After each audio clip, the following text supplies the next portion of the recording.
చిన్నప్పుడు చేయి పట్టుకుని నేను ఉన్నానని ధైర్యం ఇచ్చారు. ఇప్పుడు అదే కూతురు కష్టమని వస్తే అవమానంగా చూస్తున్నారు.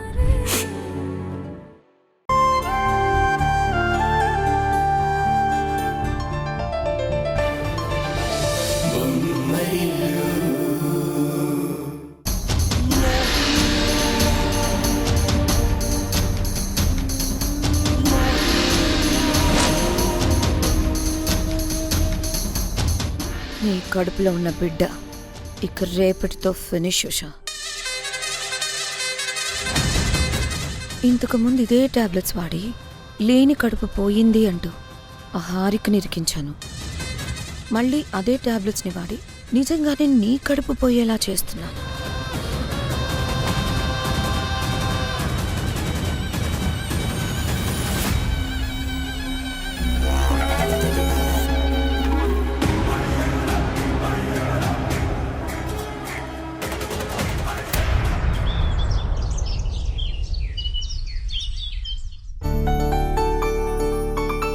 ఉషా, త్వరగా రా, ఆఫీస్లో మీటింగ్ టైం అయిపోతుంది. వస్తున్నాను బాబు గారు.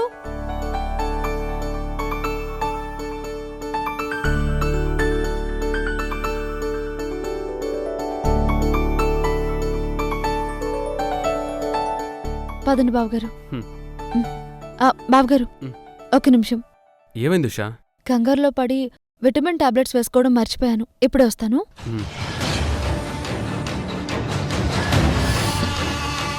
నువ్వు వెనక్కి వెళ్ళింది మర్చిపోయిన టాబ్లెట్స్ కోసం కాదు షా, కడుపులో ఉన్న నీ బిడ్డని చంపుకోవడానికి.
పదండి బాబు గారు.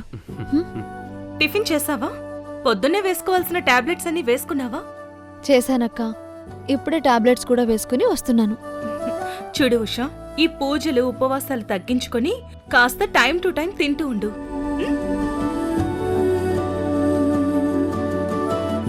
ప్రెగ్నెంట్ గా ఉన్నప్పుడు మదర్ ఎంత బాగా ఫుడ్ తీసుకుంటే లోపలున్న బిడ్డకి అంత బాగా ప్రోటీన్స్ అందుతాయి.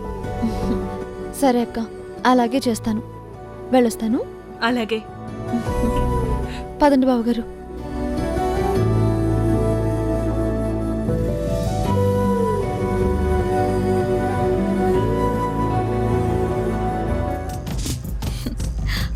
బిడ్డకి ప్రోటీన్స్ అందాలి, వారసుడు ఆరోగ్యంగా పుట్టాలని ఎంత చక్కని కలలు కంటున్నారో మీరు.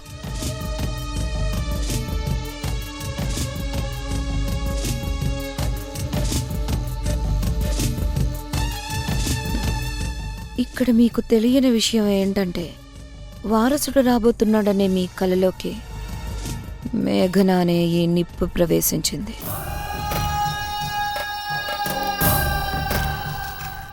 చూస్తూ ఉండండి, ఈ నిప్పు ఇప్పుడు మీ అందరి ఆశల్ని కాల్చి బూడిద చేస్తుంది.